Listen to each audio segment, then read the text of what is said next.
Hello students, this is OP Rai and I'm back with another lesson of class 12th from the book Vistas. The name of the lesson is The Tiger King, written by Kalki.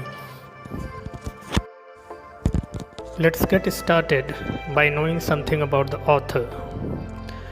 Ramaswamy Krishnamurthy, best known by his pen name Kalki, was an Indian writer, journalist, poet, critic, and Indian independence activist. He was named after Kalki, the 10th and last avatara of the Hindu god Lord Vishnu. He lived a short life and died at the age of 55. He was born in September 1899 and passed away in December 1954. He was one of the most prestigious Tamil writers who presented mind-boggling spectrum ranging from historical fictions to marvelous essays on various subjects imaginable. Theme of the story. Well, there are basically two themes of the story, depends on the way you look at it. The author brings out the fact that the destiny is all powerful and inevitable. No one can escape or avert it. One is bound to come to an end the way God has willed. One literally doesn't have control over it. The chief astrologer foretold the manner in which Maharaja would meet his end. He predicted that Maharaja will be killed by a tiger and cautioned him to be aware of the 100th tiger. Hence, Maharaja carried out a massive tiger hunt to evade his death, but ironically, he dies from the sliver of a wooden tiger which pierced his hand and caused infection. So his crusade of killing 99 tigers went futile and eventually he died from the 100th tiger, which was a foot and not the real one. Another theme of the story is that people in power, more often than not, tend to be whimsical. They have callous and ruthless attitude towards wildlife and kill them on various pretexts. The Tiger King, the Maharaja in this story, brutally hunts down innocent tigers because the astrologer has told that he would be killed by a tiger. Main characters of the story. Well, there are three chief characters in the story. The Tiger King, protagonist of the story himself, who has been portrayed as a strong, valiant, courageous, determined, and calculative. However, it is evident that he is irrational, whimsical, cruel, and of course, impractical too. Second major character in the story is Diwan, portrayed as meek, gullible, servile, and spineless, who seems too concerned to safeguard his post and position. He plots the hunt of 100th tiger to pacify the wrath of Maharaja in order to save his own skin. The third important character in the story is the chief astrologer, who sets the series of events rolling with his prediction that the young prince would perish by a tiger. Summary of the story. The Maharaja of Patibandhpuram, later in the story, came to be known as Tiger King. When he was just 10 days old, astrologers foretold the manner in which he will meet his end. On hearing the prediction made by the astrologers that he will be killed by a tiger, he roared and announced, "Let tigers be aware." He was brought up exactly the way all princes were during pre-independence days, influenced by English culture. At the age of 20, he was crowned and was reminded of astrologers' foretelling.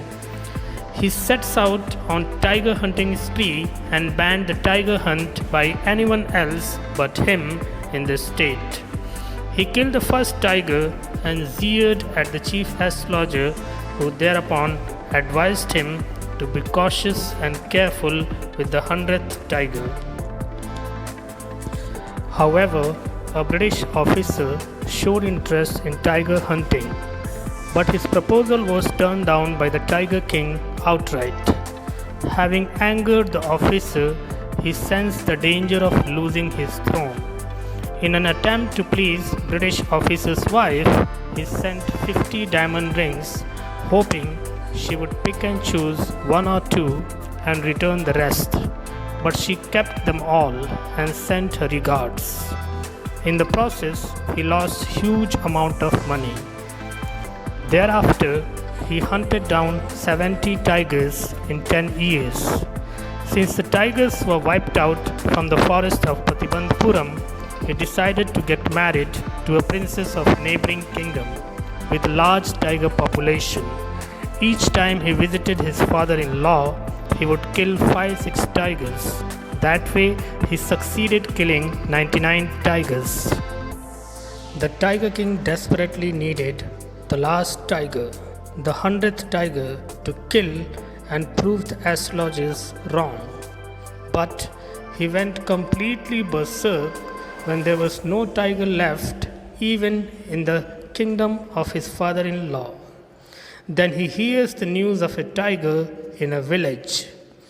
Jubilant, he announced an exemption from all the taxes to that village. But failing to locate the tiger in that village, he got furious, dismissed many offices, and doubled up the land tax. Then Maharaja commanded Diwan to find the 100th tiger or resign.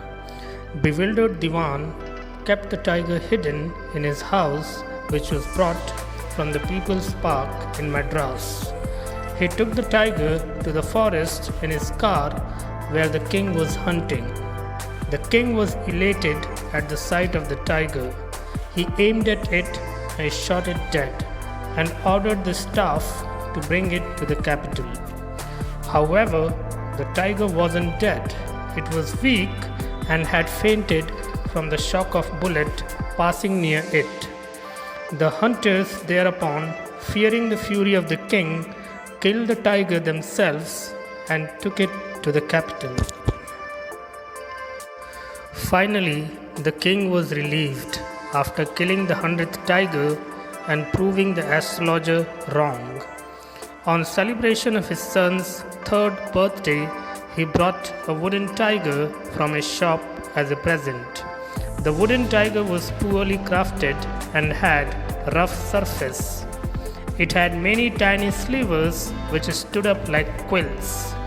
While playing with his son, a tiny sliver pierced his right hand and caused severe infection.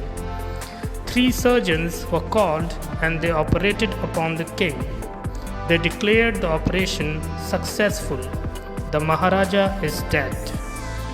This way, the 100th tiger took its final revenge upon the Tiger King. Finally, let's understand what are the messages that the writer intends to convey through this story, The Tiger King. Beware of the 100th tiger. 100 is the final count, symbolic verge of extinction of wildlife population. We have to be aware of such situation as it could spell doom for the mankind. Ironically, hidden message here for the Tiger King is not to kill wantonly any tiger, as the threat was from the 100th tiger. Operation successful, Maharaja is dead suggests operation of saving tigers and could succeed only when such people like Tiger King who pose threat to wildlife are exterminated.